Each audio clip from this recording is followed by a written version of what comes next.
If you've been playing Warframe for a while, I'm pretty sure you're familiar with Nekros and his ability to force enemies to drop extra loot. Honestly, at this point, the developers should probably just rename him to Farmos. This is an excellent frame for everyday casual farming, and I will show you a couple of builds I find to be the most effective. Nekros' blueprint can be easily obtained from the market, and his components are acquired by defeating Lephantis on Deimos. Since Deimos is relatively accessible, new players should definitely consider getting this Warframe. Depending on your luck, Nekros can significantly boost the amount of resources you gather, while also being a tanky, survival-oriented frame. Nekros' passive ability heals him whenever an enemy dies in his immediate vicinity. His first ability is called Soul Punch. This single target ability deals damage and turns the victim's soul into a damaging projectile. This ability has a chance to turn enemies into helpful shadows after their demise, and it will instantly delete an enemy if their health is below 25%. His second ability is Terrify. When activated, it causes enemies around the Nekros to flee and reduces their armor. With enough ability strength, this ability can completely strip enemy armor. Before I explain his third ability, I would actually like to go over to his last ability, which is Shadows of the Dead. Nekros summons the shadows of fallen enemies to fight for him. This ability is nice survival tool and distraction.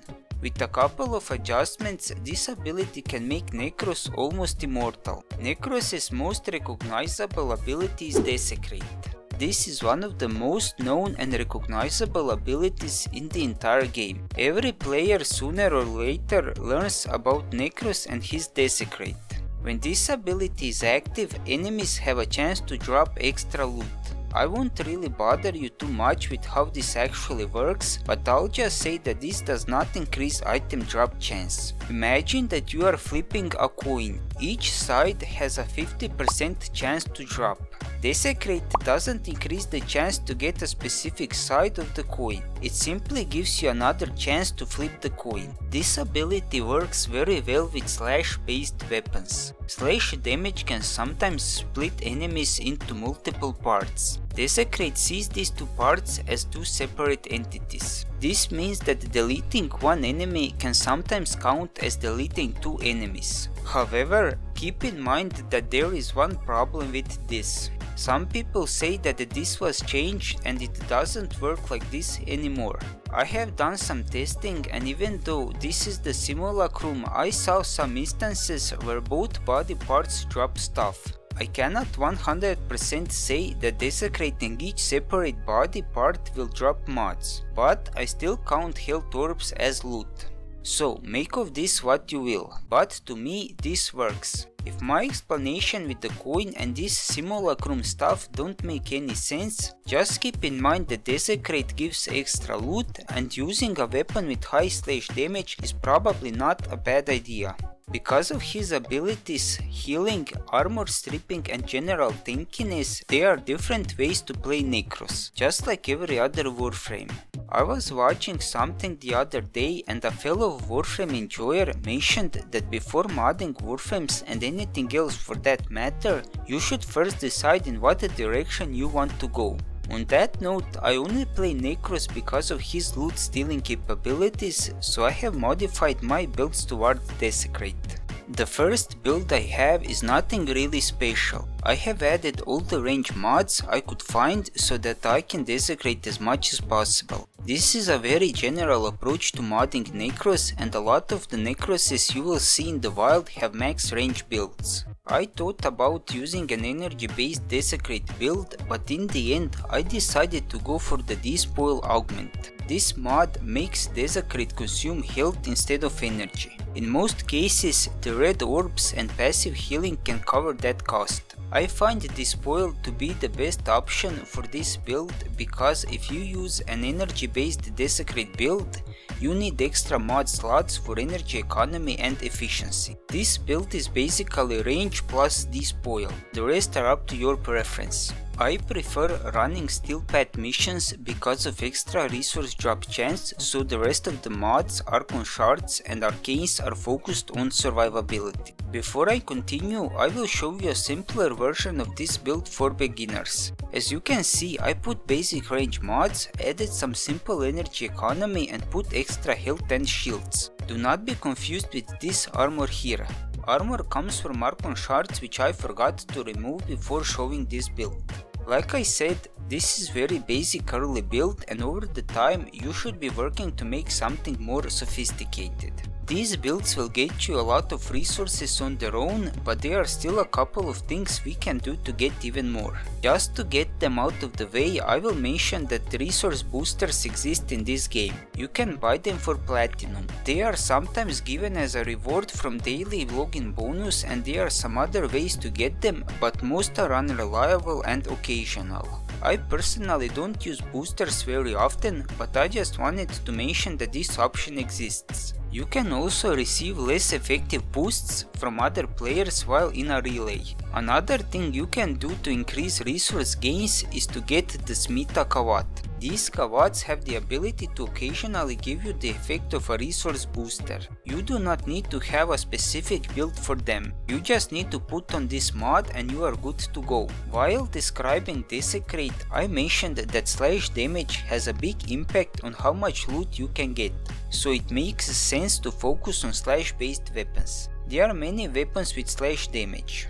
Throughout this, I have been using the Doorclave. This is a melee weapon that only deals slash damage. I made a build for this weapon a couple of weeks ago, and that is the only reason why I am using this weapon. Any other will also work. However, there is one weapon that is worth specifically mentioning.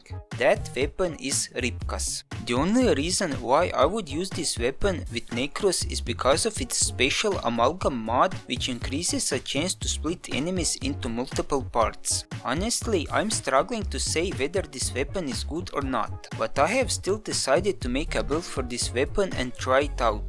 The problem I have with this weapon is that it's not very effective on steel path. The only way I see it working if I go for usual viral slash build with melee influence. There is also another issue because electricity status effect, and I think even slash effects won't split enemy remains, so a lot of them will leave behind only one body to desecrate. I honestly won't be using this weapon in the future, but maybe some of you can make it work much better. I just wanted to point it out. I was going through Helminth abilities to see if there is something else that could enhance this loadout. I saw some builds using abilities like Gloom, which you could use, or you could go for standard damage increase. There are many different options here, but I personally decided to go for the special ability, which caused me to remake entire build and go into completely different direction with the same purpose. So I made another loot build for Nekros. The ability that goes perfectly with Nekros is Atlas's Petrify. As the name suggests, this ability petrifies enemies. While this ability by itself isn't that important, Atlas has a certain augment called Gaze. With this augment, petrified enemies have an extra chance to drop items. This works differently from Desecrate, so if I put Petrify on Nekros, I can benefit from both abilities. The issue with Petrify is that to reach a 100% item drop chance, I need at least 400% ability strength. This is possible, but it requires some sacrifices. As you can see, I've completely removed range mods and replaced them with ability strength. The rest of the strength needed comes from Archon shards and Molt augmented. I'm lucky to have Tau forged shards. If you don't have Tau forged shards, you can use Transient Fortitude instead of Streamline. Another augment I am using is the Shield of Shadows. With this amount of strength and multiple shadows alive around me, I can get up to 90% damage reduction. With the bonus health from the Arcane Blessing and Health Orbs, I can survive most of the steel path. There are a few problems to mention here. First, petrified enemies can't really be split into pieces. This isn't a big issue, it just means you can use any weapon you want. However, there are other issues with this build. I consider this build to be oriented towards solo play. If you're in a pre-made squad farming for specific resources, most people won't like the lack of ability range. Which leads me to another problem.